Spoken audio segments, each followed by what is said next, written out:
Hello, my name is Dan Caldwell, and I'm the Senior Advisor for Concerned Veterans for America. Today, I am honored to be joined by Congresswoman Nancy Mace for a discussion about Congressional War Powers. Congresswoman Mace represents South Carolina's 1st Congressional District, which many of my Marine Corps brothers and sisters likely fondly, or maybe not so fondly, remember as the home of Marine Corps Recruit Depot, Parris Island. Since being elected to Congress, Congresswoman Mace has been one of the strongest advocates for Congress reclaiming its role in matters of war and peace, and for calling for an end to our endless wars in the Middle East. Congresswoman Mace, thank you for joining us today. And thank you so much for having me. It's an honor to be with you all today. And I come from a long family history of veterans that are serving today on active duty. Some are deployed, others are retired military. And then the 1st Congressional District, we represent veterans of all types, both retired and active duty. We have the Parris Island Training Depot in Beaufort, and right adjacent to that, we have the Marine Corps Air Station as well that trains pilots on the F-35. And then in Charleston, we have the Air Force Base and also the Naval Weapons Station. And so we have a lot of folks that have served their country and retired here as well. And so veterans issues and our military, both the veterans and VA and active duty service members, are extremely important to me personally, but also to this district.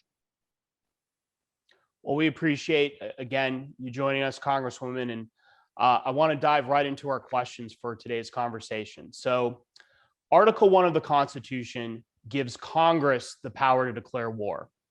And many say that that's the most important vote that a member of Congress can take, whether or not to send our men and women in uniform into harm's way. Unfortunately, too often Congress punts on this important issue and refuses to weigh in a meaningful way. And that's been especially true over the last 20 years. Why is it so important for Congress to play a role in shaping America's foreign policy? And what are you doing in Congress to make sure that we see Congress resuming its role in declaring war and authorizing military action abroad?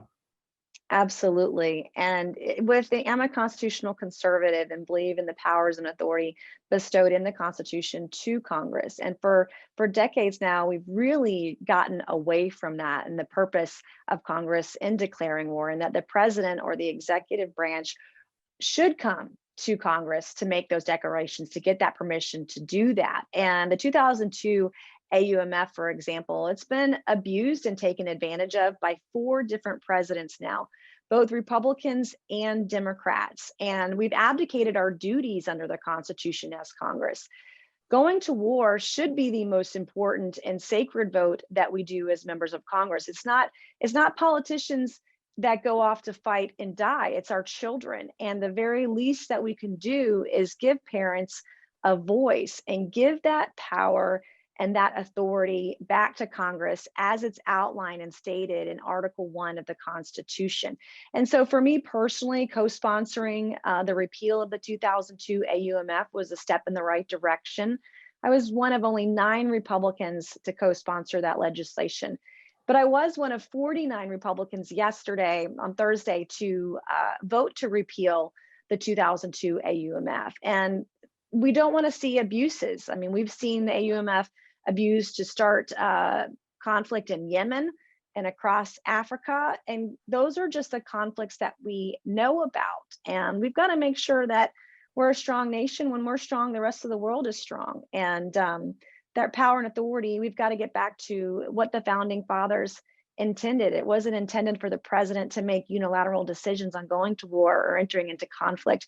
That should be the power and authority of Congress. And that's what we're trying to do. Well, I think that you summed it up very well, and particularly about how if we are going to send our sons, daughters, mothers, and fathers abroad to fight, the least Congress can do is vote and oversee these conflicts. Now, you brought up yesterday's really historic vote on the repeal of the 2002 AUMF, which of course authorized the ill-fated invasion of Iraq in 2003. And you mentioned how you had 49 Republicans vote for it, all but 1 Democrat vote for it. It was a truly bipartisan vote. And I think going now into the Senate, there is a real chance that this law could be repealed especially considering President Biden has said he'll sign a repeal of the law. But many of your colleagues said that it was dangerous to repeal this law. But I look at it another way, and I think that you look at it the same way too. But what is the danger of leaving these authorizations on the books? Doesn't it give presidents more ability to, as you alluded to, make war without oversight, without congressional approval, which of course isn't good for our country and not what the founders intended? Right. No, that's right. And some of the arguments that we've heard on keeping the 2002 AUMF simply just aren't true.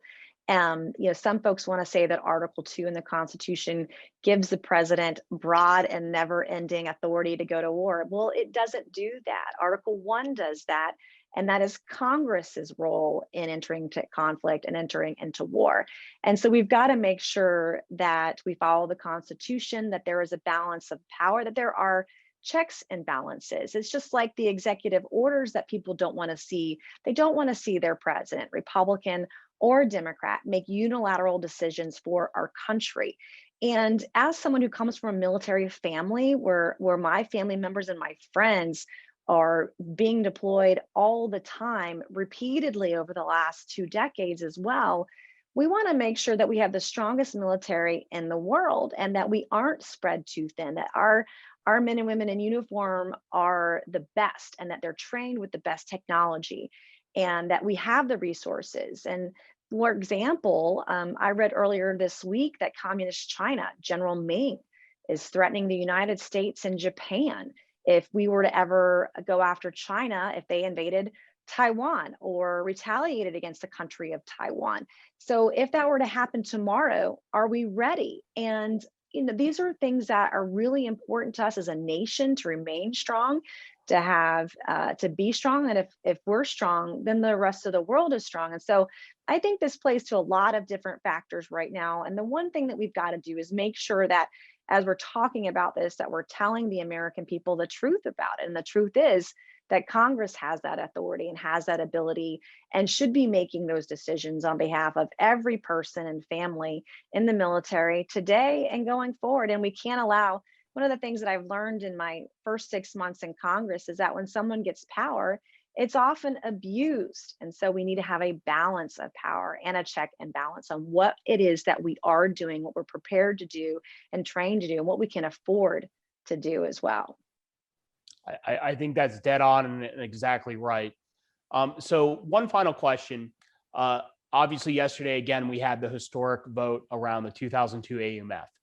What comes next in this fight to restore Congress's role in matters of war and peace? What are you going to be working on next? What do you think is the next opportunity to really make progress on this issue? Well, the next will be, for me personally, seeing it get through the Senate. And we saw Senator Ted Cruz come out with a statement in recent days that he also supported the repeal of the 2002 AUMF. I mean, just in the last 2 years, we've seen significant movement in a bipartisan way or nonpartisan way to do just this. And I know that Republicans and Democrats and the American people don't want to see this kind of authority or power abused by the executive branch. It doesn't matter what side of the aisle you're on, both have abused it over the years. And so I see tremendous, opportunity in the future to look at how we're utilizing our resources, and we can be even stronger than ever going forward once this is repealed and once we do bring many of our troops home in the Middle East. There's so much. I just read too a few weeks ago, or maybe it was just last week too, that China was sending warships to the Atlantic. We've got real vulnerabilities. And if you watched President Biden at the G7 summit, you'll understand that we don't look strong on the world stage right now. And so we want to make sure we devote our resources to ensuring that we are ready for anything that could come our way, and that we protect our men and women in uniform and their families who have given selfless sacrifices. We've had over 7,000 soldiers die in the last 20 years during this war in the Middle East. And we have soldiers who are serving and deploying in the Middle East right now that weren't even born during 9/11. And what we want to make sure that we do is that when we go to war, when we have conflict and feel the need to enter into a conflict, that we have a clear mission, that we have a mission to succeed and win, and that we have part of that mission should be an exit strategy to safely get our soldiers out of harm's way as soon as we succeed to make the world a safer place. And I think all those are important that people can agree on, no matter what political party they affiliate with. Again, Congresswoman, I think you're dead on there. Well, I appreciate your time and you joining us today. I just want to say that it's been a pleasure to work with you in this, you and your office on this important issue, and we look forward to partnering with you more in the future. Do you have any final thoughts before we close out?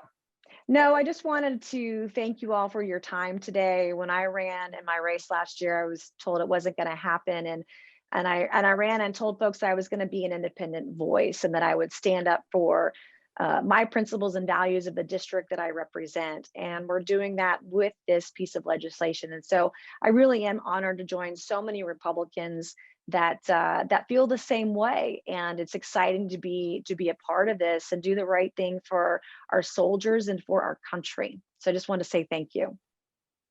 Well, thank you again for joining us. And for all of you who are watching, if you want to learn more about Concerned Veterans for America, please go to our website at www.cv4a.org. Follow us on Facebook by searching Concerned Veterans for America, or follow us on Twitter at Concerned Vets. Thank you again and have a nice day.